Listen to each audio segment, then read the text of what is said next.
आज हम पढ़ेंगे राजस्थान में प्रमुख जनजातियाँ। तो वर्तमान में जो समाज जंगलों, पर्वतों पर रहता है और जिनकी प्रकृति जो है के साथ में निकट संबंध रहता है, आधुनिक सुविधाओं से वंचित है, उन्हें जनजाति समाज कहा जाता है। इन्हें आदिवासी या गिरिवासी भी कहते हैं।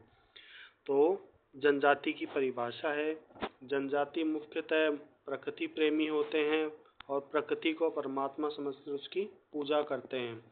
तो वृक्ष है, वन, भूमि, पर्यावरण, इसको ही अपना परिवार समझते हैं। और इन बस्तियों के अंदर में अभी फिलहाल सड़क, पानी, बिजली है, स्कूल है, वो सारी सुविधाएं होती है। तो पहले जितने जैसा भी नहीं रहा है, और ये क्या करते हैं, अपने कबीलाई जीवन को जीते हैं। तो समाज की जो भी परंपराएं हैं, रीति रिवाज है, संस्कृति है, उसकी झलक आज भी हमको देखने को मिलती है। और जनजाति को वनवासी, गिरिजन इनके नाम से भी जाना जाता है। जनजातियां मुख्यतः पहाड़ों, पठारों, जंगलों, वन क्षेत्र में निवास करती है और इनकी एक विशिष्ट पहचान होती है। और सामाजिक व्यवस्था और संस्कृति इनकी जो होती है वो कुछ हट करके होती है दूसरों से।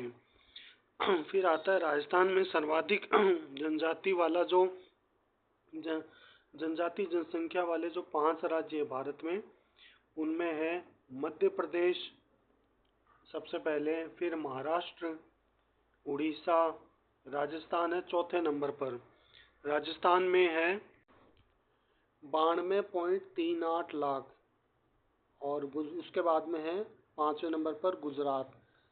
ठीक है, तो राजस्थान भारत में कुल जनजाति की जो जनसंख्या है वो 10.46 करोड़ है।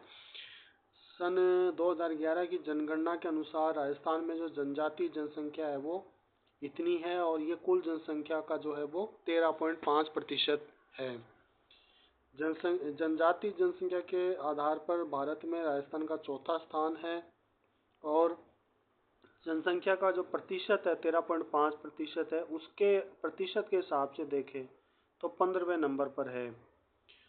और जो जनजाति हैं उसका लगभग ज़्यादातर जो है 95% के लगभग है वो ग्रामीण क्षेत्रों में निवास करता है, क्योंकि प्रकृति के करीब रहते हैं लोग। और राजस्थान में कुल 12 जनजातियां जो वो अधिसूचित है। तो उनके नाम देखेंगे, मीणा सर्वाधिक जनसंख्या है, भील, गरासिया, सहरिया, डामोर, भील मीणा, कोलीढेर सबसे कम जनसंख्या, फिर है पटेलिया, नायकड़ा, कथोड़ी, कोकना और धानका। तो मुख्य रूप से ये 12 जनजातियां हैं वो अधिसूचित है। फिर आता है राजस्थान में जनजातियों में सर्वाधिक जनसंख्या तो है वो मीणा जनजाति की है। कुल जनजाति जो है जनसंख्या का 47%, राज्य की कुल जनसंख्या का 6.34% जो है वो मीणा जनजाति है वो कवर करती है। मीणा जनजाति के बाद में आते हैं भील, सबसे ज़्यादा आबादी में 41 लाख, फिर गरासिया 3.14 लाख, सहरिया 1.11 लाख, और फिर डामोर 91.5 हजार। ठीक है, इस प्रकार से जनजातियों की जनसंख्या राजस्थान में मौजूद है। राज्य की सर्वाधिक जो जनजाति है वो है आपकी उदयपुर में निवास करती है 15.25 लाख। उसके बाद में है बांसवाड़ा में 13.73 लाख, और न्यूनतम जनसंख्या जो है वो जनजाति जनसंख्या वाले जिले हैं बीकानेर, नागौर और चूरू जिला। अगर अपन जनजाति जनसंख्या का सर्वाधिक अनुपात देखें तो बांसवाड़ा के अंदर में 76.4%, डूंगरपुर, प्रतापगढ़ इनके अंदर में ज़्यादा है। न्यूनतम जो है वो है नागौर में 0.2%, और बीकानेर, चूरू में भी जनजाति की जो जनसंख्या का अनुपात है वो न्यूनतम पाया जाता है। सर्वाधिक जनसंख्या वाले जो जिले हैं, मीणा जनजाति जो है वो सबसे ज़्यादा उदयपुर में, भील जो है वो बांसवाड़ा में, गरासिया है वो सिरोही में, सहरिया है वो बारां जिले में, डामोर है वो डूंगरपुर जिले में, कथौड़ी उदयपुर, भील मीणा जो है वो डूंगरपुर, धानका है वो जयपुर, कोकणा है वो जोधपुर, कोली ढेर है वो जयपुर, नायकड़ा है बीकानेर, पटेलिया है कोटा में। सबसे पुरानी जो जनजाति है वो मानी जाती है भील जनजाति को। भीलों को सबसे प्राचीन जनजाति माना जाता है और भारत सरकार के आदिम जनजाति समूह जो है ना, प्रिमिटिव ट्राइब ग्रुप, इनमें राजस्थान का एकमात्र जो जनजाति है वो सहरिया है। तो ये चीज हमें ध्यान में होनी चाहिए। राजस्थान में सांसी कंजर जातियां एससी वर्ग के अंदर में शामिल है। और इसके बाद में है 25 अप्रैल 2018 को केंद्रीय मंत्रिमंडल ने संविधान की 5वीं अनुसूची के विस्तार को मंजूरी दी थी। अब राज्य के बांसवाड़ा, डूंगरपुर, प्रतापगढ़ जिले पूर्णतः अनुसूचित जिले बन गए हैं। इसके अलावा उदयपुर, राजसमंद, चित्तौड़गढ़, पाली, सिरोही जिलों में कुछ ब्लॉक को भी इसमें अनुसूचित जिलों के अंदर में शामिल किया गया है। फिर आता है आपका राजस्थान में जनजातियों का भौगोलिक वितरण। तो इनका भौगोलिक वितरण जो है पूर्वी और दक्षिणी पूर्वी क्षेत्र जो है, जिसमें राजस्थान के अलवर जिला, भरतपुर, धौलपुर, जयपुर, दौसा, सवाई माधोपुर, करौली, अजमेर, भीलवाड़ा, टोंक, कोटा, बारां, बूंदी, झालावाड़ जिले इस क्षेत्र में आते हैं।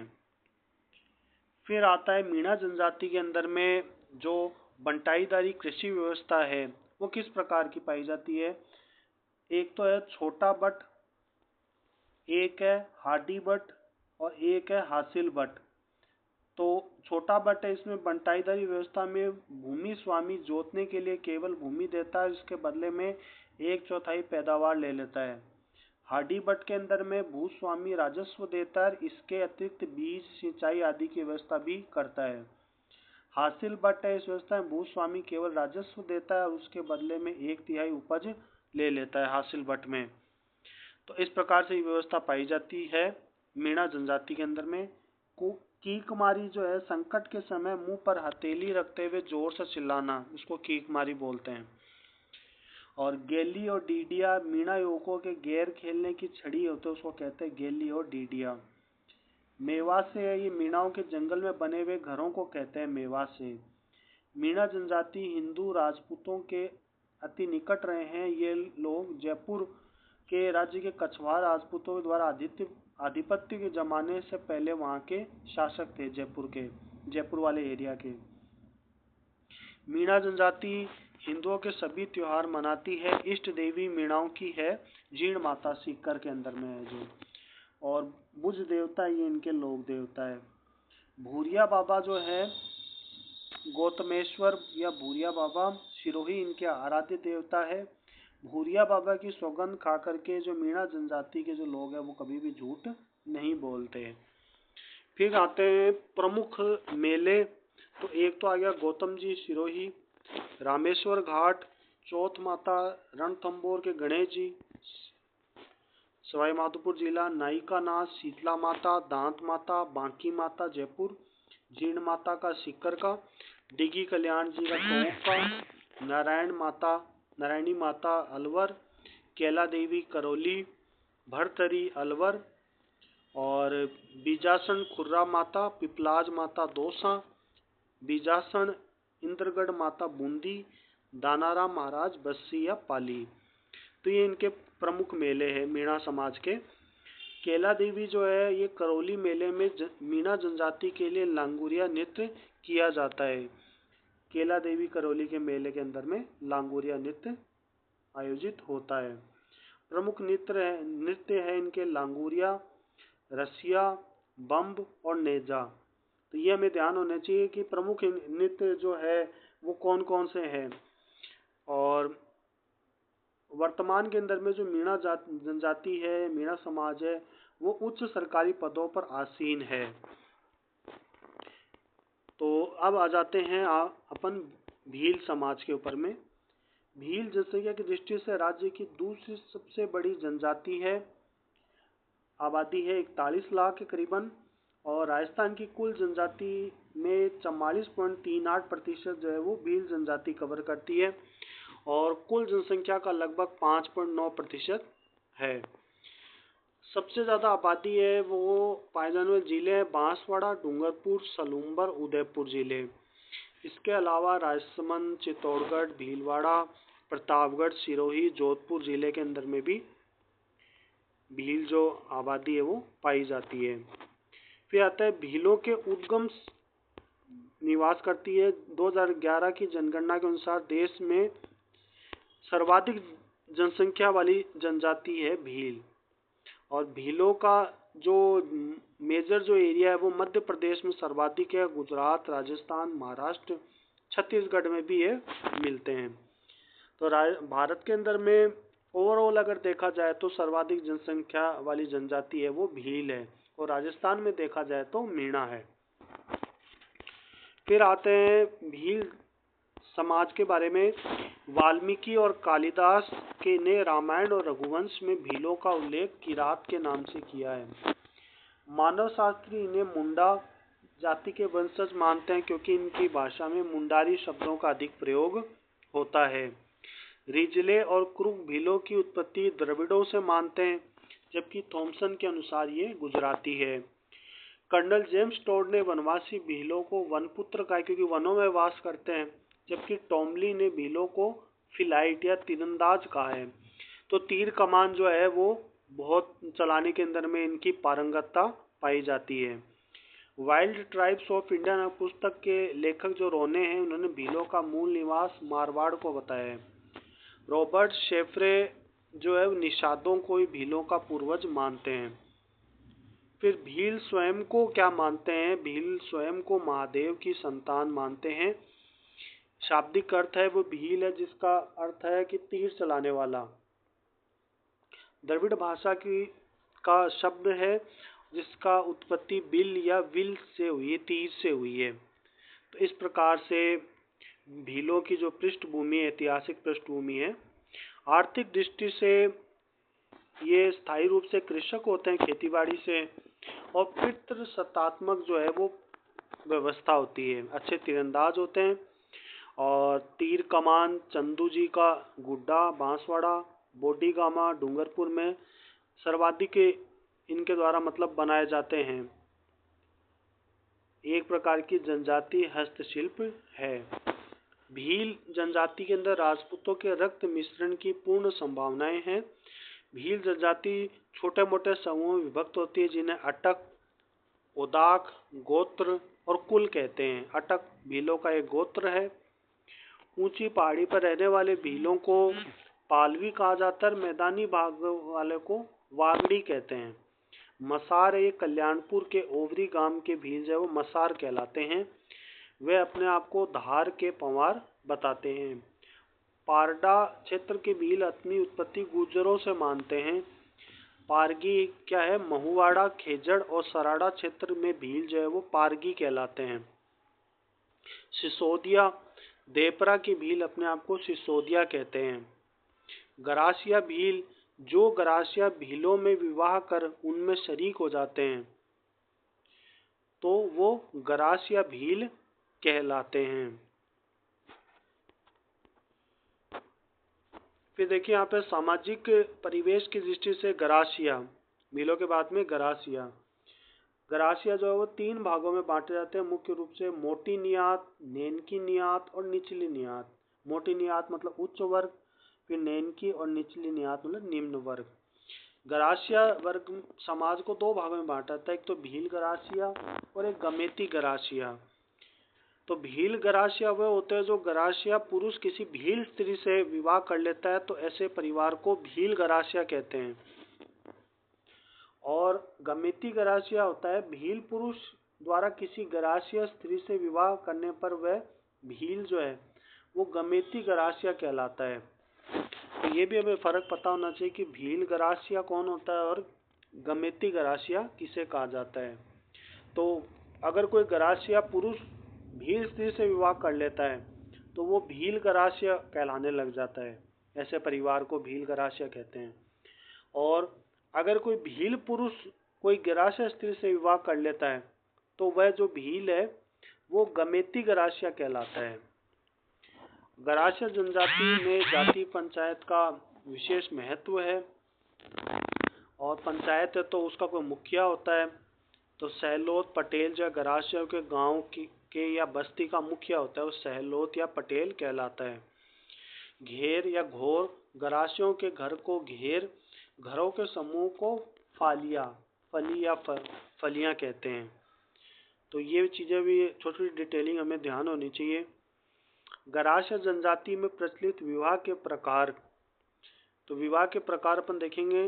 ताड़ना विवाह, गणगौर मेले से लड़का लड़की को भगा ले जाता है, तत्पश्चात पंचों द्वारा निर्धारित दापा वधु मूल्य वर पक्ष चुकाता है, तो उस विवाह को कहते हैं ताड़ना विवाह। फिर आता है मोर बंधाई। मोर बंधाई विवाह के अंदर में ब्राह्मण की उपस्थिति में मोर या मोड़ बांध करके चौवरी में फेरे लेने को मोर बंधाई विवाह कहते हैं। फिर है खेवना या नाता विवाह। किसी कारणवश कोई विवाद विवाहित स्त्री जो है किसी अन्य पुरुष के साथ रहने लग जाती है तो उसके प्रेमी उसके पति को दंड की राशि देता है, उसको खेवना या नाता विवाह कहते हैं। पहरावना विवाह, ब्राह्मण की अनुपस्थिति के अंदर में नामात्र के फेरे लेकर के किया गया विवाह क्या कहलाता है? पहरावना विवाह। छेड़ा छूट, पति द्वारा दंड चुकाकर पत्नी को तलाक देने की प्रथा है वो छेड़ा छूट कहलाती है।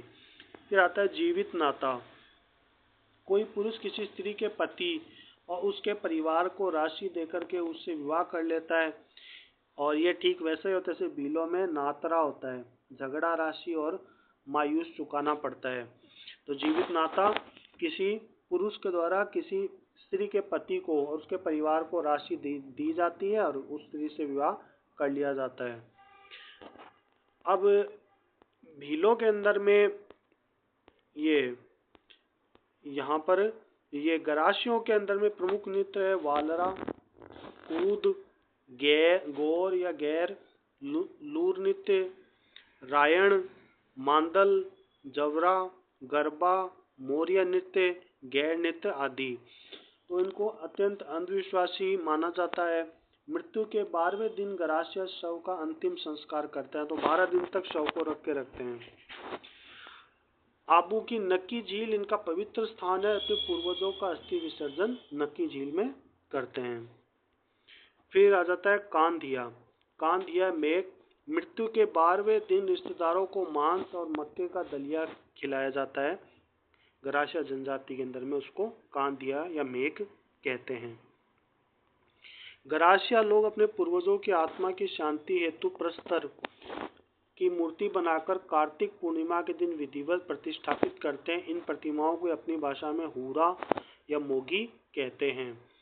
तो मृत्यु के ऊपर बनाया गया एक तरह से स्मारक है। गरासिया पशुपालन और कृषि करते हैं। फिर आता है थावरी या भावरी हारी। गरासियों के अंदर प्रचलित जो सामूहिक कृषि पद्धति है उसको थावरी या भावरी कहते हैं। मोर जो है वो गरासियों का आदर्श पक्षी है। सफेद पशुओं को पवित्र माना जाता है। आखा तीज जो है इस दिन गरासियों का नव वर्ष जो है वो शुरुआत होता है। और सोहरी जो है वो अनाज भंडारण की कोठी को कहते हैं। गरासियों के अंदर में सोहरी। झुलकी है ये स्त्री और पुरुष का कमीज जैसा वस्त्र है, उसको झुलकी कहा जाता है। गरासियों में एक ही आंदोलन का सूत्रपात करने वाले जो व्यक्ति वो थे मोतीलाल तेजावत। भाकर बावसी है गरासियों के प्रमुख लोक देवता हैं। गरासियों की जनजाति के प्रतिवर्ष माघ मेले महीने में देवरा बावसी जो है या भैरूजी महाराज की विशेष पूजा अर्चना की जाती है। गरासिया जनजाति के लोग जो है वो शिव, भैरव, दुर्गा की पूजा करते हैं। और जनजाति के प्रतिवर्ष कई स्थानीय संभागीय बड़े मेले भी भरते हैं। इन बड़े मेलों को मनखा रो मेलो भी कहा जाता है। मनखा रो मेलो मतलब आबू रोड सिरोही के निकट सियावा में गरासियों का सबसे बड़ा मेला लगता है। सिरोही में सारकेश्वर के मेले में गरासिया अपने जीवन साथी चुनते हैं। और गरासियों में बाहुल्य क्षेत्र वाले मेलों में सियावा, एक तो सिरोही वाला गणगौर का मेला, भाकर बावजी का मेला, कोटेश्वर का मेला, नेवटी का मेला, दोयत्रा का मेला, अंबाजी का मेला, ऋषिकेश का मेला सिरोही वाला, देवला का मेला, चैत्र विचित्र मेला, ओटड़ा, उदयपुर आदि प्रसिद्ध है। अन्य मेले नक्की, आबू, सियावा, मार मुंडेश्वर, अजारी सिरोही, गोगुंदा का गणगौर मेला जो ये भी जाने जाते हैं। हेलरू, गरासिया जनजाति के विकास के लिए संचालित सहकारी जो संस्था है वो हेलरू कहलाती है। फिर आती है 4 नंबर पर सहरिया जनजाति। राज्य में सहरिया जनजाति 12 जिला के शहबाद, किशनगंज तहसीलों में रहती है। भारत के अधिकांश सहरिया जो है वो मध्य प्रदेश 6.15 लाख, राजस्थान में 1.11 लाख निवास करते हैं। मध्य प्रदेश के अंदर में गरासिया ये सहरिया जो है वो मुरैना, श्योपुर, शिवपुरी, भिंड, ग्वालियर, दतिया, विदिशा और गुना जिलों में निवास करती है। तो इस प्रकार से जो जनजातियां हैं इनका विवरण आपको ध्यान होना चाहिए।